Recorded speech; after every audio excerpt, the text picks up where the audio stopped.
Palavra, vereador Rafael Malcorra Bueno. Declaração de mesmo. voto. Do Cristo Redentor. Obrigado, presidente. Eu quero fazer uma saudação ao nosso secretário adjunto, sempre vereador, presidente da Câmara, Velocino Ex. Bom, eu não sou fiscal de voto de ninguém, né? Mas o mínimo, quando tu está numa base e tu, né, conseguiu entrar aqui na Câmara, se tu está na base, se vota sim. O PDT votará sim esse projeto.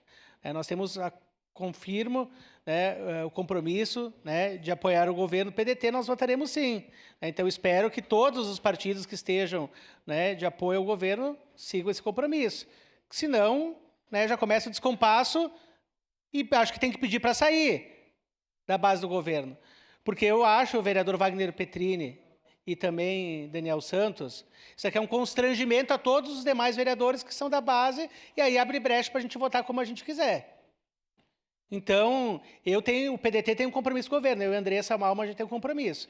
Ou todos têm, ou senão o prefeito cobra o compromisso, a lealdade dos demais, ou senão esculhamba. Porque foi assim que o Adiló quase não foi para o segundo turno. Porque vereadores tinham cargos na base de balaio, e aqui fazia um discurso e votava contra o governo. Ou a pessoa é leal, ou cada um vota do jeito que quiser. E vereador Fantinel, eu acho que a imprensa tem que ser livre e democrática. Tem o André aqui da Gaúcha, do Pioneiro, tem sempre a Renata que vem aqui. O Pioneiro, a imprensa faz a matéria do jeito que achar. Mas eu acho, vereador, que nós somos livres das nossas escolhas. A gente vota enquanto vereador, nós fomos eleitos para votar como a gente quiser. E a gente tem compromisso, principalmente, com a nossa consciência.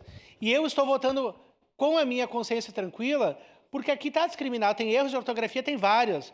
Mas aqui, colegas, no parágrafo diz o seguinte: o projeto da festa foi pensado para acomodar mais de 600 pessoas sentadas na área de gastronomia, com foco nos produtores locais, contando com a tradicional polenta brustolada, com queijo, salame grosso de torradas. Parte do aporte também será destinada à contratação de atrações artistas locais. Concluir, vereador Rafael. Sim. O setor de arte e cultura foi um dos que mais sofreu durante a pandemia. Então, o valor será destinado para isso. E para toda a infraestrutura. Está bem especificado.